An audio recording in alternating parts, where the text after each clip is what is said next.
All right, well, good morning, everyone. I am doing a Cub commute this morning.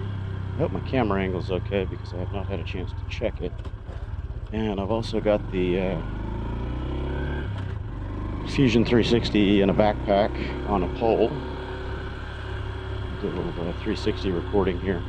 I haven't had a chance to really try a lot of that out yet, but at least do the editing of it. Make sure that all the angles and action and all that's good. And I'm also using the Helmic in the helmet this morning with the audio recorder, and then I've got the GoPro 7 on my chest mount, so it gets a little bit more of the road. You can kind of see what's going on in the world instead of chin view, which doesn't really show the bike.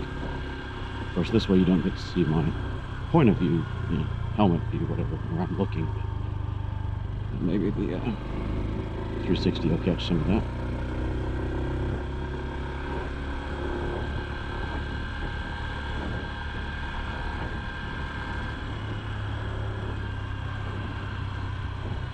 To stop and fuel up. Actually, I'm not even going to fuel up. I'm just going to skip that. I've got to get to a business before they go to lunch at 12, and I chose a machine that's not really speedy today. It's going to take me 45 minutes to get there. If I don't catch them before lunch, then I have to wait until 1:30 to pick up again.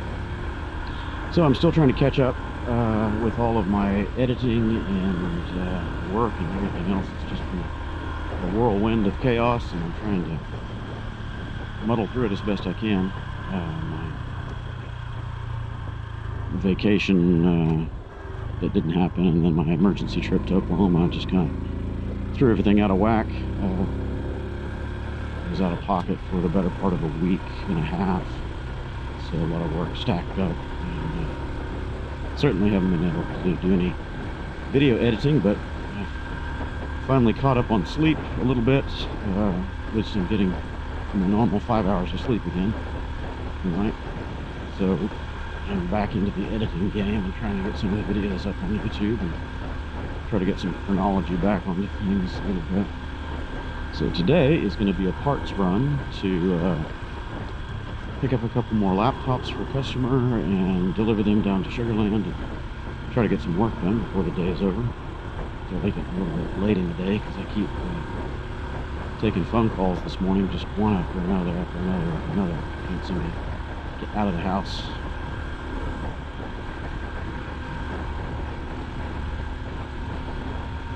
It's been a pretty crazy few days. This morning already I've had 26 phone calls, all customer calls, and 30 plus if you consider the spam calls that I'm constantly getting. I put on my new visor and oh, it's so clear. It's almost like it's not down. I only know it's down when I come to a stop and my face is sweating.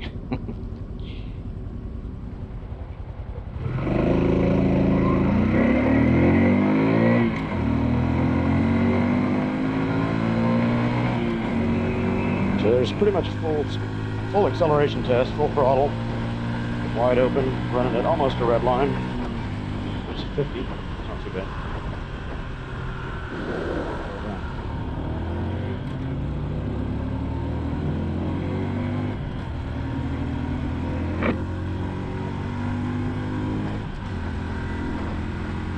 So I'm going to wring the little cub's neck today, try to make some time.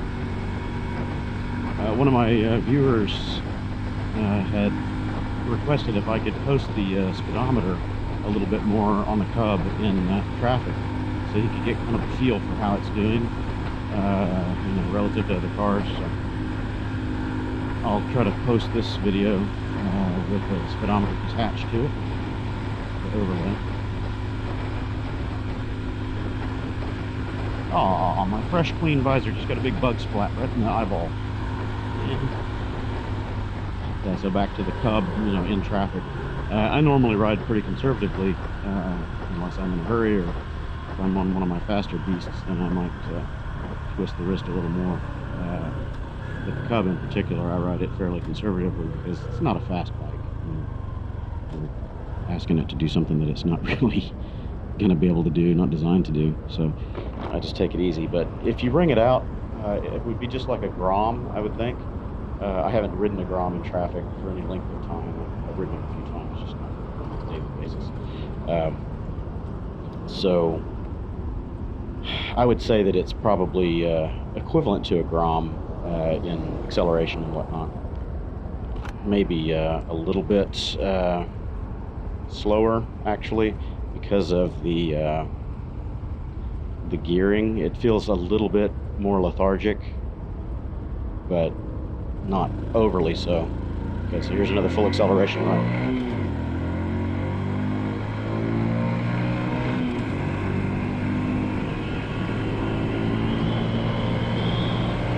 I have no idea where redline is, so just gonna have to wait till it stops pulling.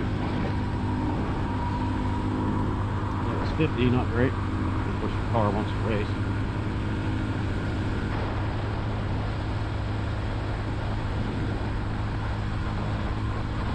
I'm wide open and I'm fighting a pretty good wind right now, headwind, and I'm maintaining 55, but not really accelerating too much.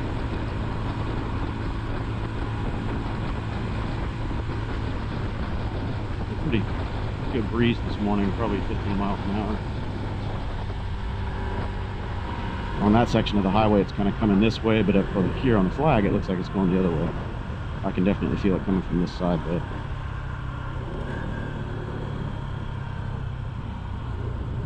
Chicken.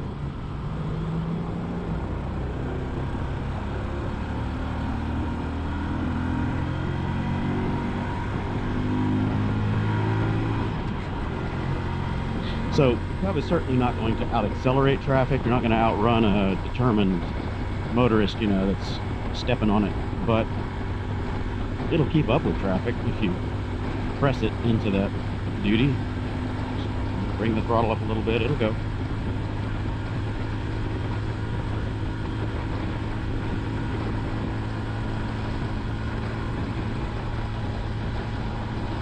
And for anybody watching, hopefully the camera's picking it up, but you can kind of get an idea of my relative throttle position based on that little cruise control there, because if I close the throttle all the way down, that's against the brake lever, and this is wide open, almost straight up and down. It's not quite a 90-degree throw, so you can kind of get a feel for how much throttle I'm using. We'll need to stop and get fuel eventually. So here's a wide open third gear pull.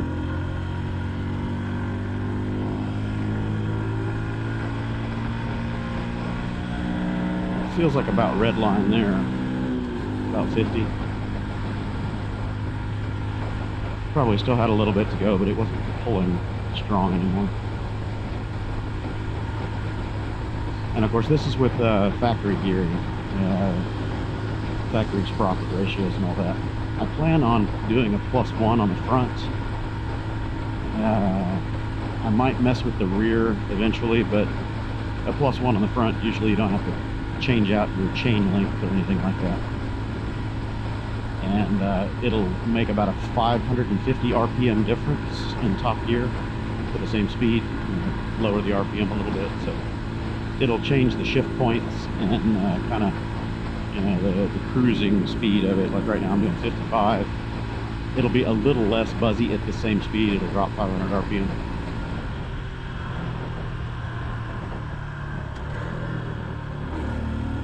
Timing is working out on these lights today.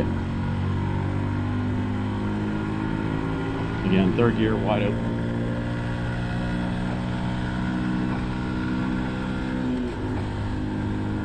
I'm sure fuel economy will drop compared to normal riding.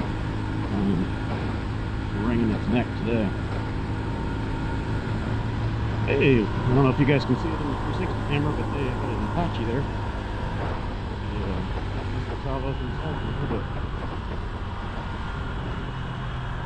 Didn't make that light.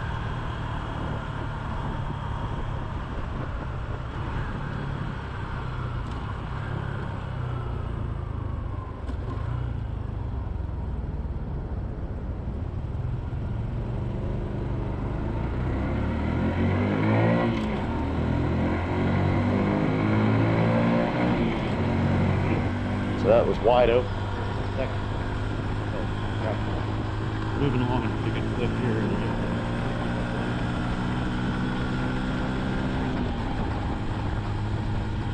So back to the guy that's asking about the Cub and its speed in traffic and things like that.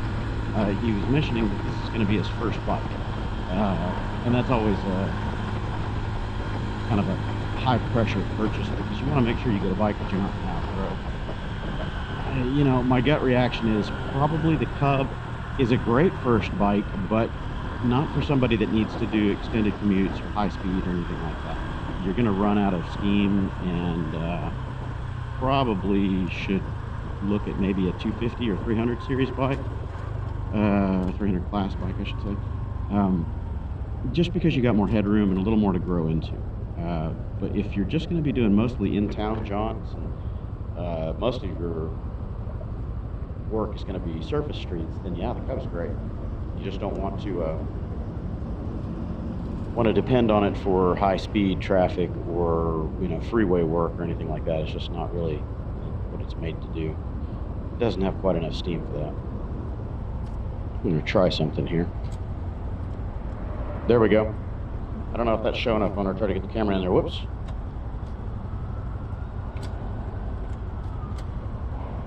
That flashing indicator right there is what another user was saying that they were getting on theirs.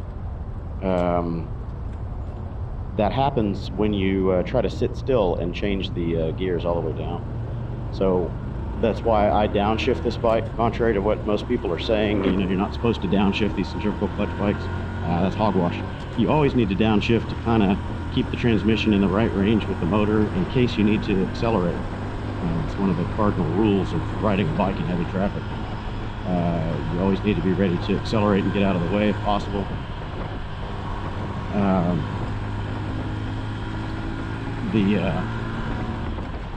The problem with most motorcycle transmissions is when you're in gear, in a high gear, and you come to a stop, the transmission needs a little bit of rotation in order to shift. If you try to move the transmission from gear to gear when you're sitting still, usually you can get one gear, the adjacent gear, but you can't continue shifting past it.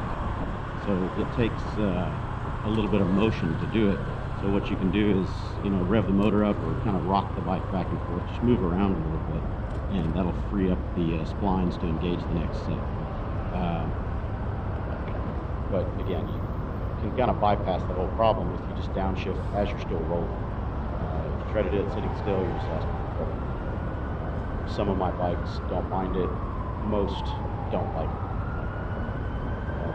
I don't think I've ever had a bike that will do it reliably sitting still, you know, let you go through the whole stack sitting still.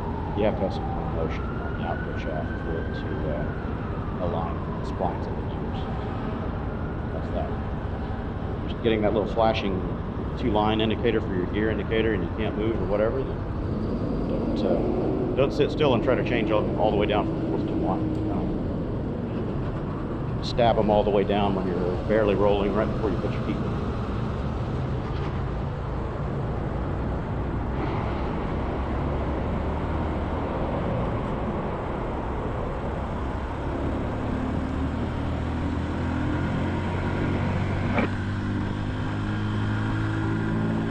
So again, full throttle, 3rd gear. Okay. Right up around 50, you feel it taper off. Pulling it hard out of the 4th gear. 2 more exits. I'm running out of time. 17 minutes. I'll spend nearly 10 of them in those next 2 lights.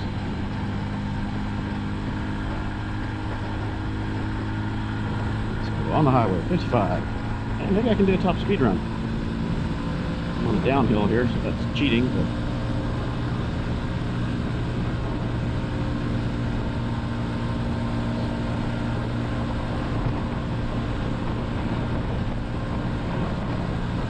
yes, I am wide open. I'm fighting a bit of a headwind, so this is not calm air, but I am wide open. It's pinned to the stop. There's nothing left to give. I'm doing 64 indicated, 65 indicated. A little bit of a downhill. Still wide open. Now I'm going uphill just a tiny bit. Hold it over. There's going to be a merge. Now I got to let out. So I saw 65. It nudged it. Come on, dude. Let me go. Fighting a little bit of a headwind. There might have been 1 or 2 more miles per hour. Not much. Let's see if we can run it again. Let's go there. Still nudging 64, 65. About the same. And unfortunately, I need to get over. So don't have any more headroom left in there to accelerate to pass. When we do it. A bit of a tool, but yeah, plenty of room.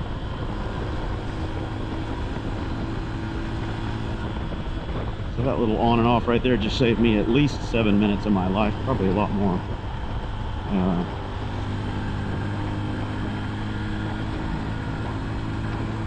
There's 3 lights back there. They're always about 3 or 4 minutes long each.